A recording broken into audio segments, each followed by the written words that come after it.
Breaking news, the Health Secretary, Wes Streeting, has handed in his letter of resignation to the Prime Minister. He also says leaders take responsibility, but too often that has meant people falling on their swords. And a dramatic day in Westminster is getting more intense every minute with the news that there may be a way back to Parliament for Andy Burnham. It really is going to require someone of the star quality and charisma, as his supporters see it, of Andy Burnham to hold on to this seat. It's a gamble. The Prime Minister needs to accept the reality he doesn't have the support of the country or of the Parliamentary Labour Party. What do you make of the political chaos? It certainly is chaotic. It's chaotic chaos. Another day in the phony war to oust Sir Keir Starmer from Downing Street. Andy Burnham has identified a route back to Parliament and says he wants to stand. Meanwhile, Wes Streeting quits as Health Secretary but doesn't launch a leadership bid. This could all take quite a while. It's on, I think. The most surreal leadership race of all time is beginning with one contender resigning but not launching a bid for the top job, another not in a position to do so, and a third neither ruling it in nor out. Welcome to the Labour wacky races. I have a very clear vision of how I want to rebuild Labour for new times. Labour wins when it speaks for everyone and for the whole country, for Middle England, but also for Scotland, Wales and Northern Ireland too. And it needs a leader whose voice can carry into all the nations and regions of the UK, be heard in every home, someone who people can relate to, who understands their lives. I am that person. Well, that's Andy Burnham's last two unsuccessful bids to become leader. Now he wants to make it a hat-trick, but he's got to win the backing of Labour's ruling body and a by-election first, the latter kindly facilitated by his Manchester mate, the Makerfield MP Josh Simons. The Reform Party might have other ideas about that, though. So what of Wes? Take a look at this, when an array of MPs were once asked who'd be Prime Minister in 10 years' time. Any old bloody Labour woman I'll take. Undoubtedly Kemi Badenoch. Gavin Williamson. Amber Morris. Rees-Mogg. How about that? I think it'd probably be me. That was 2018, so only 2 years to go. But if he's got the ambition, has Wes Streeting got the numbers? Now, he's quit as Health Secretary. He'll have plenty of time to find out. But as of now, he hasn't formally called a contest. So let's look at the Red Queen herself, whose appetite for the job has vacillated right up until the present day. Yes, I think I could do it now. I think I could. And I don't want to be leader of the Labour Party. I'm very happy and honoured to do the job. What kind of politician are you? You don't want to be leader of your party? No, I'm very happy and honoured. Would you like to lead that team? Would you want to be Prime Minister? I want to deliver as part of the team. And I've always said that it is a team effort. So that's clear then. And here's the worst part. Nothing will get much clearer for days, weeks, possibly months to come. Well, it was quite the letter from Wes Streeting to the PM, but after all that, the days of briefing and speculation, it failed in one very specific area. It did not say he was putting in for the leadership. It was a two-page letter trumpeting what Wes believes are his achievements as Health Secretary. But he then went on to say, as you know from our conversation earlier this week, having lost confidence in your leadership, I have concluded that it would be dishonourable and unprincipled to remain in post. Going on to say, it is now clear that you will not lead the Labour Party into the next general election and that Labour MPs and Labour unions want a debate about what comes next. In response, as is the tradition, the Prime Minister released a polite letter about Wes Streeting, reading in part, I am truly sorry you will no longer be sat at the Cabinet table helping to transform our National Health Service. But I have no doubt you will continue to play an important role in our party for many years to come. Then, a couple of hours ago, Josh Simons announced he was the one who'd be clearing the way for Andy Burnham to enter the leadership fight, saying he'd be standing down and, in turn, forcing a by-election. Via his social media, Andy then posted, I can confirm that I will be requesting the permission of the NEC to stand in the Makerfield by-election. I grew up in this area and have lived here for 25 years. I care deeply about it and its people. I know they have been let down by national politics. Going on to say, there is only so much that can be done from Greater Manchester. Much bigger change is needed at a national level if everyday life is to be made more affordable again. This is why I now seek people's support to return to Parliament. Well, there's lots to discuss then, and we'll head to Downing Street and speak to John Craig in a moment. But first, let's have a word with Sam Coates. Sam, my head is absolutely spinning. Just tell me what's going on. In the middle of the afternoon, it looks like the Labour Party was in stasis. The civil war was going. Wes Streeting had just resigned, but there was no clarity about what would happen and no formal contest had been launched. But, Cathy, in the last couple of hours, everything has changed in the form of Andy Burnham now identifying a seat where he could run to be the MP. It's a game changer in this debate. After a week of the Labour Party tearing itself apart, now there is a consensus building around one and just one of the potential candidates, and that's the Greater Manchester Metro Mayor. He will now seek permission on Tuesday from the National Executive Committee to quit the Manchester Metro mayoralty and stand in the Makerfield seat. He is all but certain to get a yes after it just emerged Keir Starmer will back him to do so. Then he will fight the by-election of his life. It will not be easy. Josh Simons, the previous MP, only just won it 5,000 votes in the last election. Reform UK winning every single ward with a majority in that seat in last week's local elections. Nigel Farage will throw everything at it. If he loses, Labour is in disarray. But if he wins, he will return to Westminster, showing that he can be a reform slayer. And from there, I sense a growing consensus that could pivot him quite quickly into Downing Street. We have weeks and months of uncertainty ahead, but tonight, Cathy, for the first time in this extraordinary week, we have a clear sense of direction and one candidate that could potentially now seriously be seen as someone who can take over from Keir Starmer.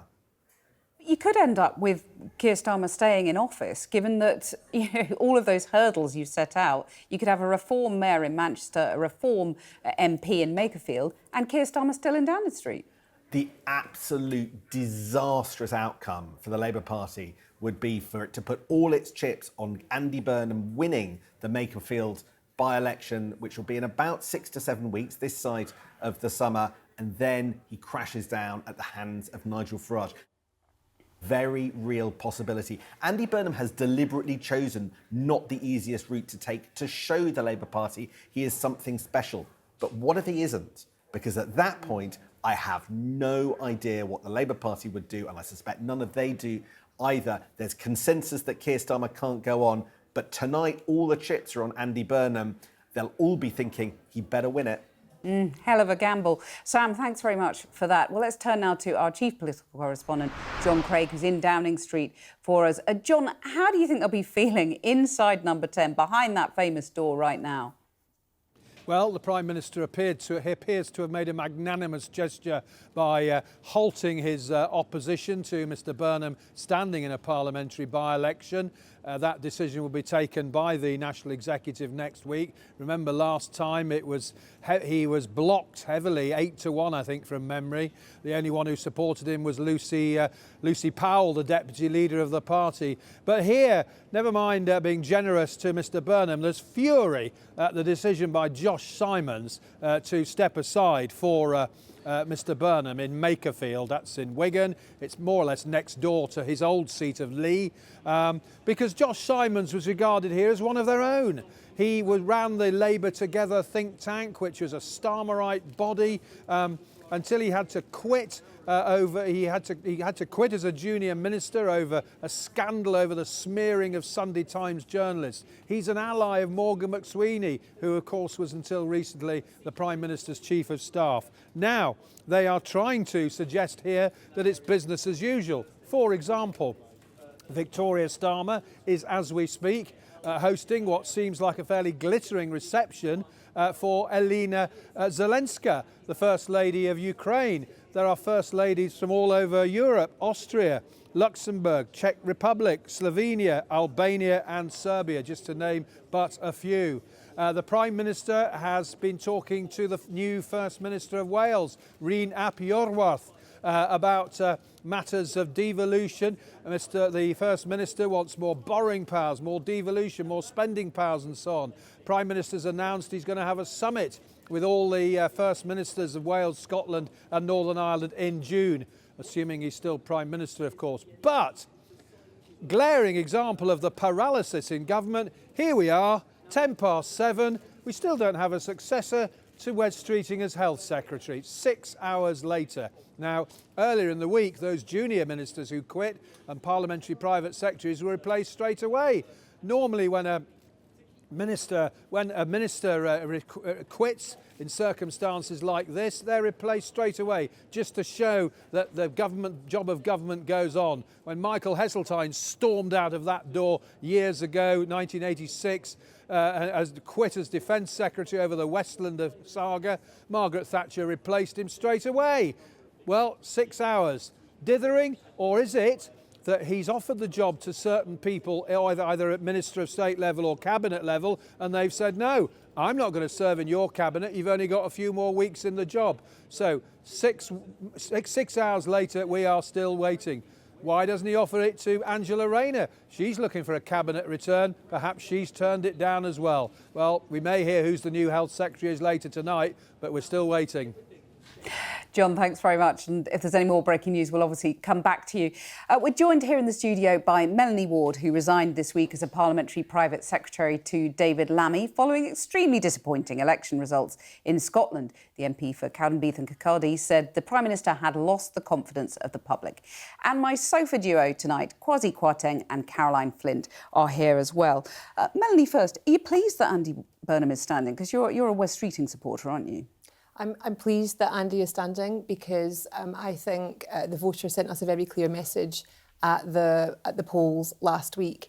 And I think amidst all the drama that's happening in Westminster and the media reporting of this, I think we're missing something really important about what is actually motivating Labour MPs to act in the way that we have this week. And that's firstly because on doorstep after doorstep across the country, in my constituency and all across the land, people told us two things. Firstly, that they didn't have confidence in the Prime Minister and didn't want to vote Labour while that was the case. And secondly, that we weren't delivering the change that we promised fast enough and in a radical enough way. People want to feel the change more. And crucially, we know that if we do not act, Nigel Farage will very likely be the next Prime Minister. Yeah, but he might well be of this country. But he may well have his troops in Manchester, at the Mayoralty, and also Makerfield. But I think it's really important to understand this isn't actually really about Wes or Andy or Ed or Angela. This is about the future of our country, stopping a reform government from destroying the fabric of our country and all that that would bring. Right, and so Keir Starmer cannot beat reform. Okay, but so Keir Starmer set out a timetable for his departure. Wes Streeting can't beat Keir Starmer, according to the polls. So, I mean, if it becomes obvious that you can't unite the party around Wes Streeting, would you throw in your lot with Andy Burnham instead? Well, look, I think we have to take things one step at a time, OK? Firstly, the Prime Minister needs to accept the reality that he doesn't have the support of the country or of the Parliamentary Labour Party and set out a timetable for his departure. Andy Burnham needs to be allowed to stand in Makerfield by the NEC. That has to happen. He has to be allowed to stand. And we need to have a proper leadership contest, as Wes said in his principled letter of resignation today. If that happens, then we need to have that proper contest. People will set out their ideas and we'll see where we get to. But more than anything, most Labour MPs want all our best talents around the table. That's what this is about. How many supporters has Wes Streeting got? You're obviously one of them, but I mean, it's rumoured that he's only got about 40-odd supporters so far and he needs 81. He has well more than 81. I've seen the spreadsheet. He's got well more than 81? I promise you he has well more than 81. And you've seen the spreadsheet? I have seen the spreadsheet. And I can also tell you that many of Wes's supporters are current and serving government ministers. And Number 10 made it quite clear that if anyone was to nominate a different candidate, they would have to leave. And that would have caused, more further ructions amongst the government. And so he did the right thing by resigning from that and calling for a proper contest. Well, how many have you got then? Be clear. You've said well more than 81. How many? I'm not going to share, that kind of information here. I'm sure you'll understand, Cathy. But there's a lot of scepticism about those numbers, and I just wondered if you could lay that to rest by giving me a specific number. Well, I'm not going to do that. You'll be unsurprised to hear. But I think what is important is that all of our top talent is around the table. That's why Andy has to be allowed to stand in the by-election. That's why we'll all be campaigning for him. You haven't mentioned Angela Rayner there, who sort of is neither confirmed nor denied that she'll stand. I mean, would a dream ticket with Wes Streeting, would that work for you? Would you like to see that? I would like to see a situation where we're able to move forward and deliver the radical change that the country voted for, and that we have all of our top talents around the table. Yes, That's what actually really what about all of the matters. top talent in a sort of leadership bid? You know, Angela Rayner, Wes Streeting, would that be good for you? We're getting a bit ahead of ourselves again. First of all, the Prime Minister has to actually accept that he needs to stand down and set out a timetable for departure. We need to have the by-election, and then we need to have a leadership Well, that's contest. all going to take weeks, I mean months potentially. And meantime, you've got, gilt yields rising and the economy, it's costing the country billions, isn't it? Billions that we don't have. Well, I'd say two things to you. Firstly, under the last Labour government, there was a transition of power that went quite smoothly. There was no huge problems that took place there. And has it been a bit farcical, though? A bit of a circus? Wes Streeting, it's sort of been briefed out that he was going to launch this leadership bid. Now he's quit, but he hasn't actually formally launched a leadership bid. It's making him a bit of a laughing stock, isn't it? No, I think he did something that was pretty principled today. He listened to feedback from Labour MPs, from the unions, and has called for an open contest. That is the right thing to do. He wants Andy to be able to stand in the by-election, as do I, as do most Labour MPs. We will all go and campaign for him to win, and then we want to have a proper contest. But once again, as I say, what's motivating Labour MPs is actually about the future of this country and making sure that we don't hand the country over to a reform government. Look at the behaviour of Nigel Farage this week. Referred to the Parliamentary Standards Commissioner for a £5 million dodgy donation. I mean, we make it easier for him if not a nothing donation. changes. He's been clear about that. Well, I mean, that makes all the difference, doesn't it? But I mean, you know what people say about, you said this is about the country, but a lot of people say this is actually about Wes Streeting's personal ambition. We played a clip at the start of the show of Wes Streeting saying that he was going to be PM in 10 years' time. This was in 2018. So he's got 2 years to make this happen. I mean, can you knock that one on the head? Is he an ambitious man, do you think? I think most people in Parliament are quite ambitious. I don't think that's a great secret amongst anybody. But he more than most of them. Well, no, I think lots of people want to do well for the country. Lots of our MPs are enormously gifted, and also people like Andy Burnham and Ash Sarwar, the Scottish Labour Party leader. These people have a huge amount to offer, and as I say, what we actually want is all of those people around the table delivering change for the country together. So you don't think that he's got up people's noses by being, put people's noses out of joint by being a bit ambitious? Well, he's probably put Keir Starmer's nose out of joint, but I think Keir Starmer probably needs to listen to the feedback that he's received from the country and from the party. Right. He did hugely important work, changing the Labour Party, winning the election, and that really matters, but it's not working anymore. And just going back to your spreadsheet, which I'm very interested in, I mean, do feel free to bring it in next time you come in. So I'm going to bring in you in a minute, Caroline. Serving cabinet ministers on that spreadsheet. Yes. How many? I'm not going to get into that, am I? I mean, you can name them if you want. I'm sure you'd love it if I did that, Well, but I'm not sure that would be very helpful. All in good time, Cathy. Right, I'm looking forward to it. Caroline, let me bring you in at the end of the sofa, chuntering from the end of the sofa. What would you say to, Wes Streeting and his supporters about what's happened in the last 24 hours? Well, look, first of all, I'd just say, sorry, listening to Melanie, I mean, it just shows how divided, and that's what's coming across. And I worry about that for the Labour Party. And I'd worry about it any time. But I think, revealing that there are members of the Cabinet on that spreadsheet, I don't think that necessarily helps us in the next 6 weeks, whatever going to happen. But look, I think... It's a mess, right? It is a mess. It is a mess. And the truth is that, I'm a Labour Party member. I've been a Labour Party member for 47 years. I want the party to succeed.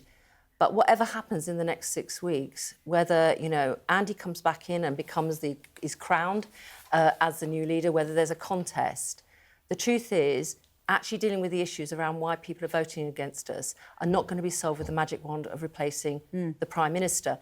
And with due respect, Starmer has got a lot of questions to answer about the last 2 years. But the problems about reform, Scottish Labour, Welsh Labour and English Labour have not addressed it.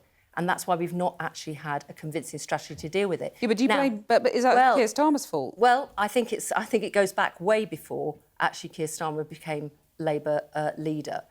We haven't had a strategy from that. We were losing seats last year. The whole of Doncaster Council pretty much went to reform. So this year's result are an echo of that, and it's an echo of what in Scotland they used to say we haven't got a problem with reform up there. There's a complacency. Getting back to Wes Streeting, I think it's interesting what's happened here. I think it's right, and Melanie's right. He stood down as a principle stand to say, look, I can't serve under you anymore because haven't got confidence with you. And I think that's fine.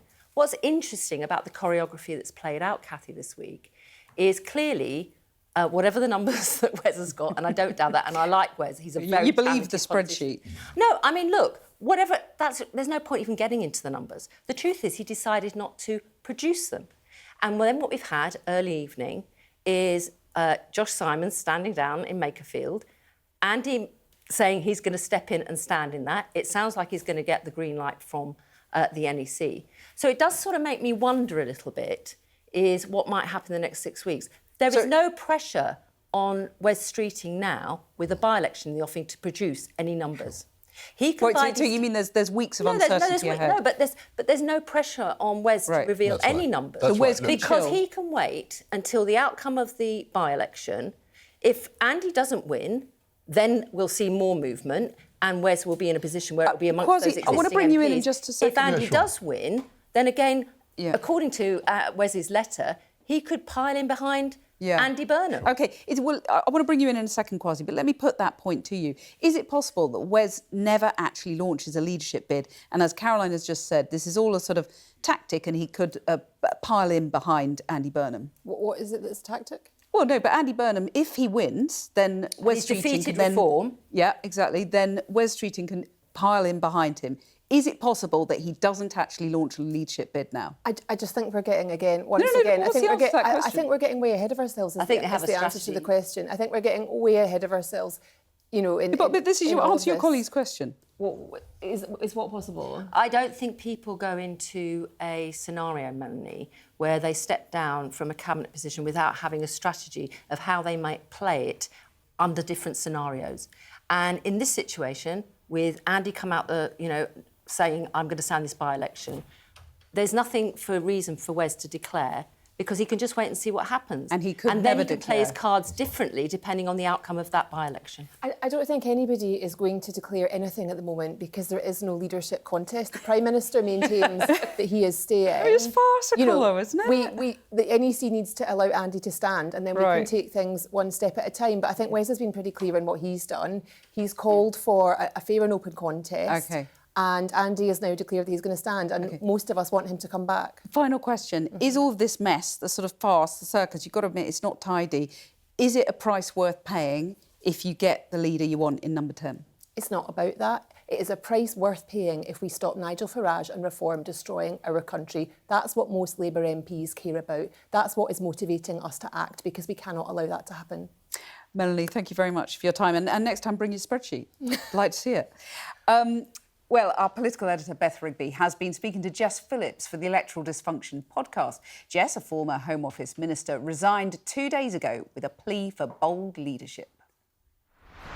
I have a huge amount of fondness for Andy Burnham, but I would also, but what I would also say is that, just be really, really careful of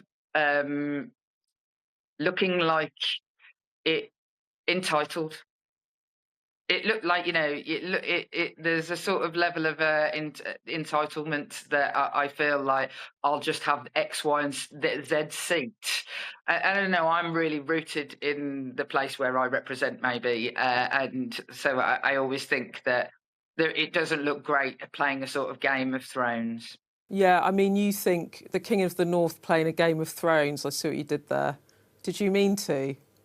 I sort of didn't mean to, but maybe subconsciously. He is Jon Snow, yeah. I don't think that Keir Starmer, I think he's with me on the substantive. That's of no question whatsoever. He wants to end child abuse. That is not in question at all. What I think that he lacks and his operation lacks is the drive to get anything done with the gusto that is needed in a time it's like we run an analogue government in a digital world. And you can listen to that full interview on the latest Electoral Dysfunction podcast by scanning the QR code on the screen and finding it wherever you get your podcasts. Well, I'm joined now on the sofa here in the studio by Douglas Alexander, Secretary of State for Scotland. Douglas, does the Prime Minister have any objection to the NEC allowing Andy Burnham to stand in that Makerfield by-election? My understanding is the leadership is not going to try and block Andy Burnham. I think that's the right judgment. I think it's a judgment that will be welcomed across the Labour Party. So Andy Why didn't you will make be that able judgment to. before then? So Andy will be able to take his chances along with anyone else who chooses to put themselves forward for selection. It will then move to the constituency Labour Party's choice, and then ultimately the population within the constituency. But why have you reversed that decision? Because you fought tooth and nail, let's be honest, to block him before. So at the time that decision was taken a few months back, I said it was about the moment and not the man. I've served in Gordon Brown's cabinet, along with Caroline, as I recollect, with Andy Burnham. He's a very committed and talented Labour politician, but the NEC is charged with reaching a decision as to what's in the overall interests of the Labour Party. That was the decision that the NEC officers reached a few months back. It was a stitch-up, though, wasn't it? Well, clearly the circumstances are somewhat different. We've had very convulsive and difficult days for the Labour Party. Not only, truthfully, really bad results just this time last week, but also continued speculation, the resignations that we've seen over the course of the last few days. The Commons has been a cauldron of hurt, grief, anger and fear for Labour MPs in recent days. And in that context, Number 10's indicated that they certainly won't endeavour to block Andy coming in. And you said Andy Burnham will have to take his chances. I mean, how worried are you that after this all pans out, you'll end up with a Reform mayor in Manchester and a Reform MP in Makerfield? Well, I'm somewhat unusual in that not only have I in the past served on the National Executive Committee, but I've actually fought 2 by-elections and I lost one and I won one. So I would be the last person to take lightly the responsibility of being a Labour candidate and trying to win a by-election. It's a Russian roulette, isn't it? That's an interesting use of terminology in relation to the wisdom and judgment of the people of a constituency. The truth is, you can certainly never be complacent about a by-election, but on the other hand, if it were to be Andy who's the candidate, he's a very, very talented politician. If it's another candidate selected by the Labour Party, we would equally try just as hard to make sure that they get elected. But as we've learned to our cost in recent days, these elections are always a challenge, and we will put our heart and soul into this by-election as we always do. But if he wins, that would be quite an achievement, as you've set out. And actually, the polls suggest that he would trounce Keir Starmer in a leadership election. He would deserve then to be Prime Minister, wouldn't he? Honestly, we've had quite a lot of leadership speculation in the last 2 or 3 days. I don't really want to add to it this evening. Well, they're sort of out the traps now, aren't they? Yes, but my responsibility is to speak on behalf of the government and to remind people that we saw yesterday a King's speech that's been almost swept away in relation to the media headlines for reasons that I fully understand. But if you think what's actually going to make a difference to your viewers' lives this evening, look at the 2 announcements that did come out today that have now disappeared under the headlines. First of all, the fastest growing economy in the G7. We've got a lot more to do, but that's welcome news January to March. And then actually from Wes Streeting's Department of Health, we saw figures this morning showing that he'd met the targets.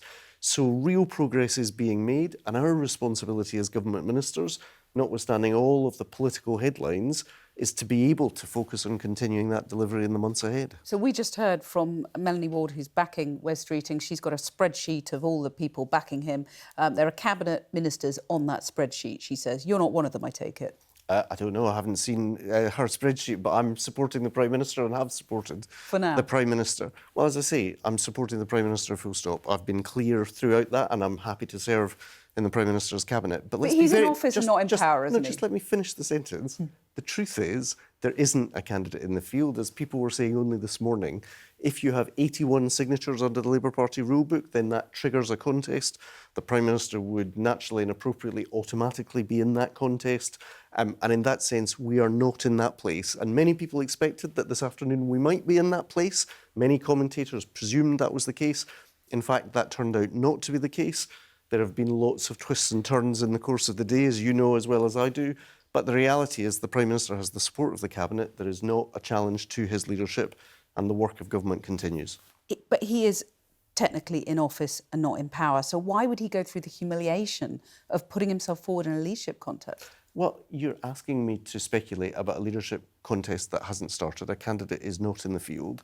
The fact is, as I say, only today we've seen a really strong performance in relation to the economy, although the reality is that was January to March. We're now having to anticipate all of the consequences of the closure of the Straits of Hormuz and Iran. Billions and at the same time, through the leadership speculation. And at the same time, we've seen those record numbers in relation to the NHS. So I would strongly contest the idea that this is not a government that is continuing to deliver, but we've got a huge amount of work to do, not just in relation to policy, but frankly, as the results showed us last week, in relation to politics, because we need to prove ourselves to be an effective electoral and political force in the years ahead, not least because of our historic responsibility to defeat reform. If the Prime Minister is so confident of his position, why doesn't he just end this speculation and put himself forward for a confidence vote?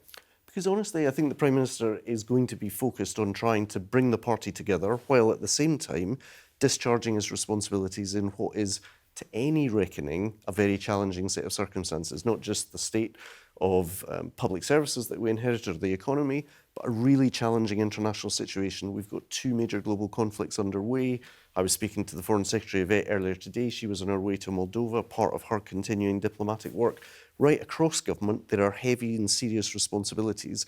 And my sense is, for all of the day-to-day headlines coming back and forth, of which there will be a lot tomorrow morning again, I think your viewers rightly and reasonably want government ministers to be focused on that job. Do you feel angry that the party, you know, the Prime Minister's own colleagues have sort of added this huge burden to his shoulders when he's dealing with all of that you've just set out?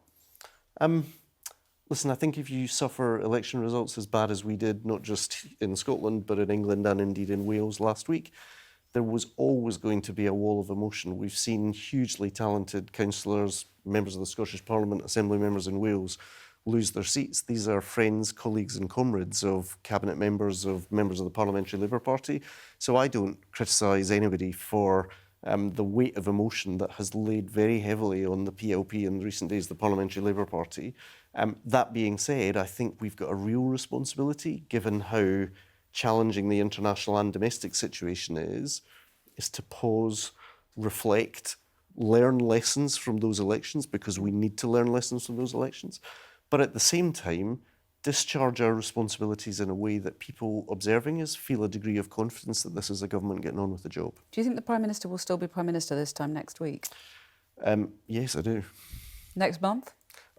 Listen, I'm not going to play the parlour game of 5 years, 10 years, whatever. Listen, if we've learned anything in the last few days, speculation very often proves to be wrong. What I can tell you is he commands the confidence not just of myself, but of the Cabinet. He is going to half the Cabinet. Just let me finish the point. He is going to get on with the job of being the Prime Minister. He's made very clear from the indications this evening that he's not blocking Andy's return to Parliament. Andy has a big contribution to make.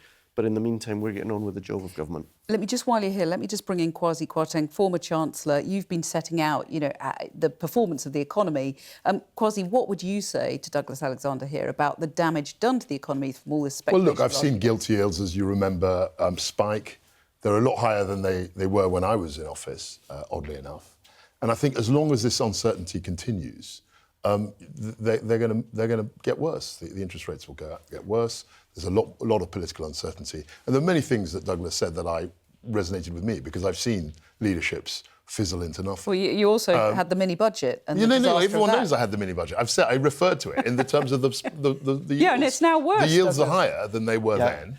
And I think that the Labour Party is clearly riven from top to toe. So the minister's done a great job saying there's nothing to see here, everything is smooth.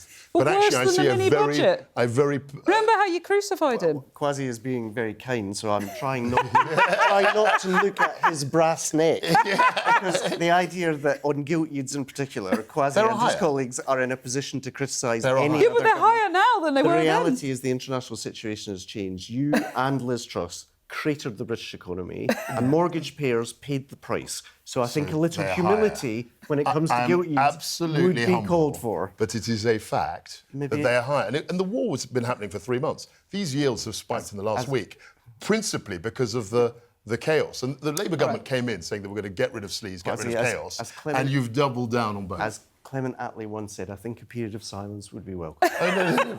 Very well, nicely put. Douglas Alexander, thank you for not being silent and for sitting on the sofa tonight. I really appreciate it.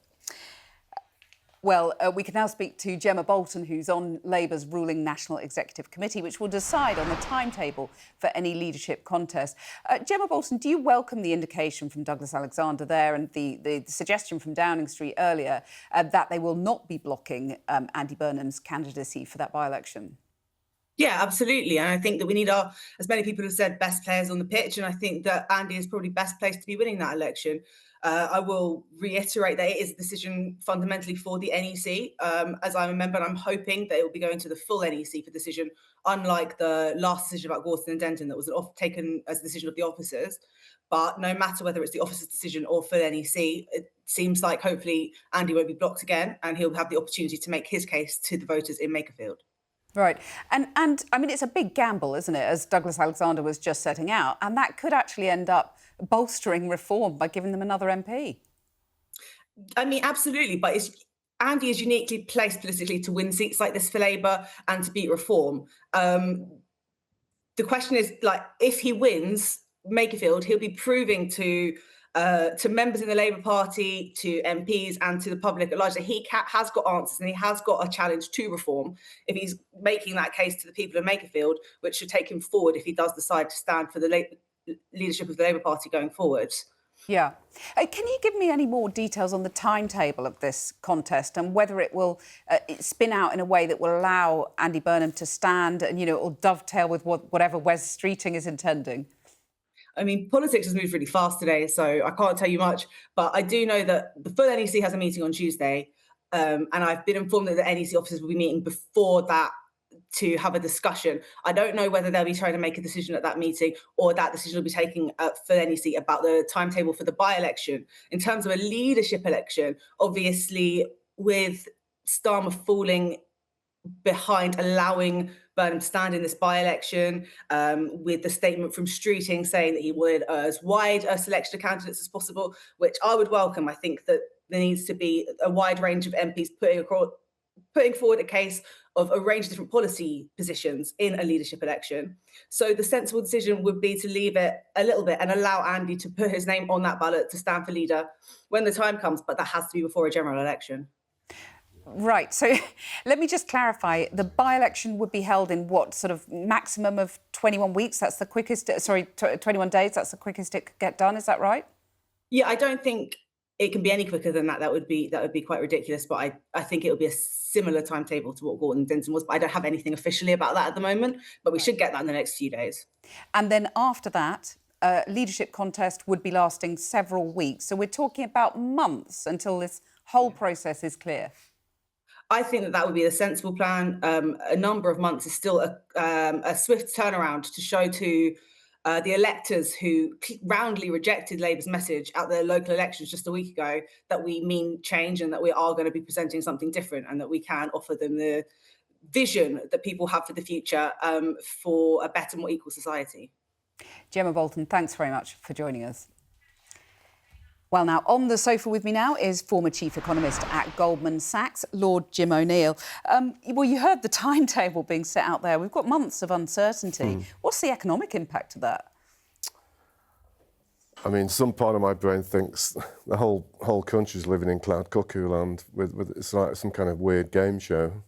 Yeah. That we can just change leaders and the voters just jump like crazy from one thing to another. I mean, I used the word surreal in the introduction. I mean, it's sort of, I suppose, nightmare might be another situation given the uncertainty. That's what I don't. You know, I always try to look on the bright side of things. How are you doing with that?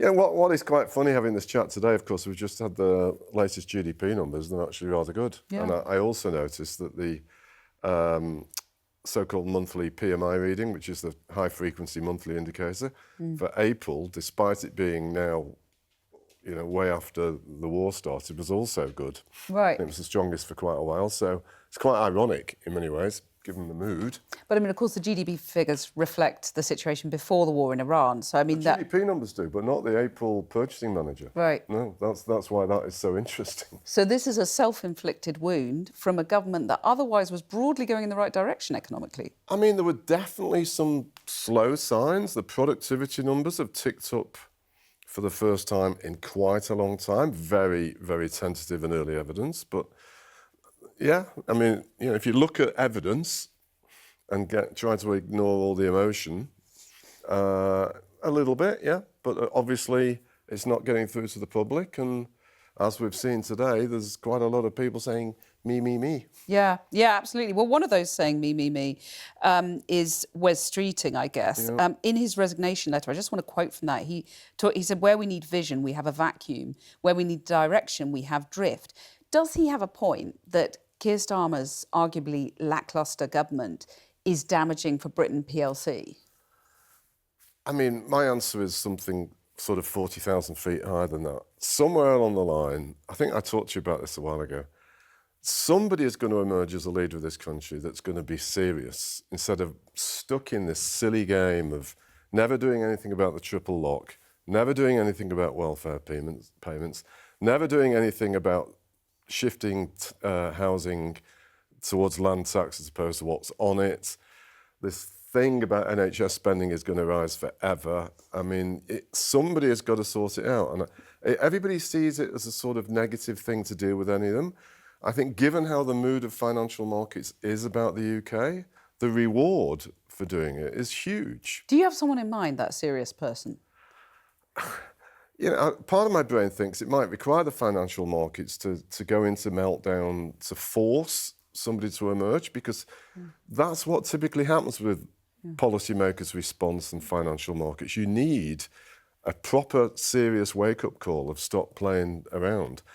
All of that said, and obviously with my northern hat on, and having been so involved in the Manchester stuff, Andy has clearly been associated with something which is a bit different, which is a very good story. I mean, people seem to often not realise it down here, but Greater Manchester has outperformed London by 3 times over the past decade, and there's a lot of momentum behind it. He'd get your vote? Andy didn't cause it, but he inherited it from others, and to his credit, he's taken it to another level. Would he get your vote? Andy, I know very well. I know all the people involved pretty well. Andy needs to come up with a fiscal rule pretty quickly, given what I was just talking about a minute ago, because you can see how the gilt market spread has traded on and off ever since. Yeah. Not even before your days, certainly since those days, and erratically since. And you've got to be serious about some things, and that I would say, obviously, I'm no political thing, but if he gets through Makerfield, I mean, the momentum is obviously huge. I want to bring in Kwasi in just a second on this very point, but 2 questions. One, write Andy Burnham's fiscal rule in summary now. So, I think certain parts of what Rachel Reeves has done should be there, and I don't know the whole idea about whether Rachel could be kept, but what I really think, which is possibly part of why things are looking a bit better, this focus on trying to ensure that public investment can rise is the first person in the finance department or the Chancellor's role this millennium that's done that. And Andy will definitely want to do that. And you can do that under a credible fiscal rule. So I would be actually bolder with that. And if you backed it with, for the infrastructure side of things, some version of the OBR where you've got a very transparent, publicly accountable infrastructure body that the whole country knows that instead of all this never-ending silly games about an HS2 or whatever the hell it is, these things might actually really influence the country's growth performance. And I think Andy could do that. And just briefly, because, Wes Streeting's team are briefing that actually the reaction of the markets today suggests that they prefer him to Andy Burnham. What would be your response to that? I'm a crossbencher here, so I got to be careful about getting too into the weeds of one versus the other. Whoever it is has got to have a proper, credible fiscal plan. And more importantly, they've got to start dealing with these things that the whole system seems petrified, whether it, I mean, one of these days, somebody's going to have a look at what Reform are saying, because that's even scarier than anybody else's because they won't touch anything. But somebody's got to deal with these things and not regard them as a negative for growth. What's your response to what you've just heard? Very interesting in what Jim has said, and we worked in government many years ago, 10 years ago, just to declare that. I think what Jim said about the structural problems, things like welfare reform, the triple lock. Which wasn't in the King's speech, by what the way. we do about productivity, how we're going to spend for defence when we're spending so much on welfare. A lot of that structural stuff, frankly, neither of the two main parties has dealt with. And this is where economics collides with politics, because I think, and I was involved in it, I mean, I can put my hand up and say we looked at this, but we didn't address public spending. We didn't address welfare reform in the way we should have done. We did a few things. And those are the structural problems, actually, that have to be dealt with. And I don't think this government, frankly, is doing that. I mean, at the beginning of last year, they tried to bring in welfare reform, a modest proposal, and they didn't get anywhere with it. They backed down. Caroline, your response on that? Well, they didn't do all the things they wanted to do on welfare reform, but they did do some things, actually, in that space. And actually, Pat McFadden, I think, is a good cabinet member to have in that place. But if Pat was let free, he would have done more. Well, maybe Andy Burnham would let him free. Maybe. Well, but you see this with reform. I mean, they are also being chicken as well. Yeah, it's incredible. I'm sorry I haven't said anything on programme, but they're being chicken because they don't want to alienate. That's also... you know, again, in terms of the public's views of what's happening this week, and not just this week, but for some time, it's just a feeling of sort of, you know, fatigue, actually, with the political class, and certainly for Tories and Labour, sort of, you know, a plague in your houses. But in terms of where we go next, I think Jim's right. I mean, whatever the outcome of this, if Starmer is still there, if Andy's there or Wes is there, there's some fundamental big issues that Labour's going to have to deal with, but also responsibility by other parties to accept these things have to be done. So on the triple lock, look, let's be clear, the reason why that came in was to deal with pensioner poverty. It was part of that process to deal with the fact that many people on low incomes, that was all they could rely on pretty much. We're at a point now where, own their own house. We're at a point now, though, where the rises that are happening, there's a debate to be had to say, look, we don't want to completely go back to the poverty days on things, but maybe there is something about pegging it at average earnings and therefore not having... you could have a double lock. That is a sensible debate. All right, I want a final thought from Jim on welfare, because, you know, this point about the triple lock, and whoever is the next Prime Minister, your message to them about the bravery required on welfare. I mean, you get the flip side of what everybody's worrying about. The markets would respond spectacularly positively. And that in itself would lead through to a very quick improvement in both business and consumer confidence, in my view. We've actually got quite a high level of savings by our standards.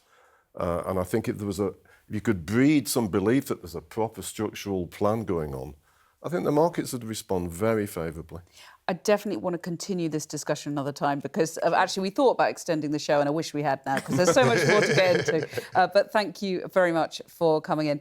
A little earlier, I spoke to Mary Lou McDonald, Sinn Féin's president, about Brexit, a united Ireland, and, of course, what's going on here in Westminster. Mary Lou McDonald, you've just landed today in Westminster. What do you make of the political chaos?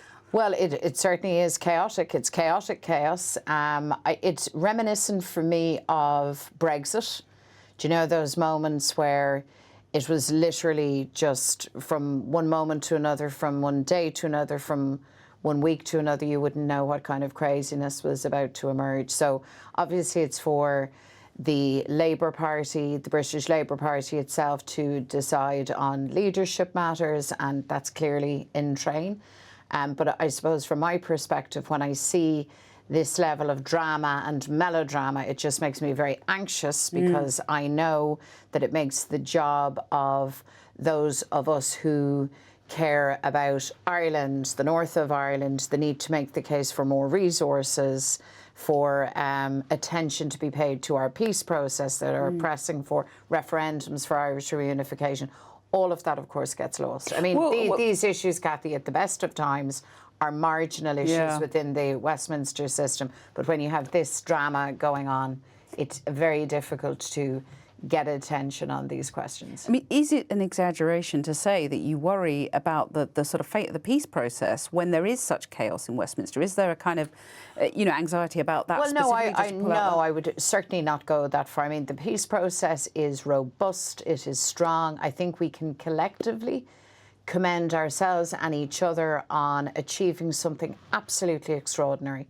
Because if we were sitting where we are now, a number of decades ago, which is only a heartbeat in historical times, and if we were to say that we would have functioning institutions, that we would have created a sense of entente, east to west as well as north to south, that we had achieved this incredible outcome that is the Good Friday Agreement, that Michelle O'Neill is the First Minister in the north of Ireland, a woman from Tyrone, an Irish nationalist, an Irish Republican. You would say that's fanciful, but we've made all of those strides. The peace process has been a massive, massive success, but my concern is that we don't miss the point that we are now moving to the next chapter, the next leg of the journey, and that leg of the journey is all about Irish reunification. Right, well, I'll come to that in just a second because, well, I mean, let's talk about last week's elections, which have really precipitated this crisis in Westminster. You've now got nationalist First Ministers in Scotland, Wales and Northern Ireland. Will you be working together to press your case? Absolutely, absolutely. I mean, we, as it stands, have good relationships both with the SNP and with Plaid Cymru. So we absolutely intend on two fronts to work together. Firstly, in respect of the institutions. My colleague Michelle O'Neill leads the executive now in the North as First Minister.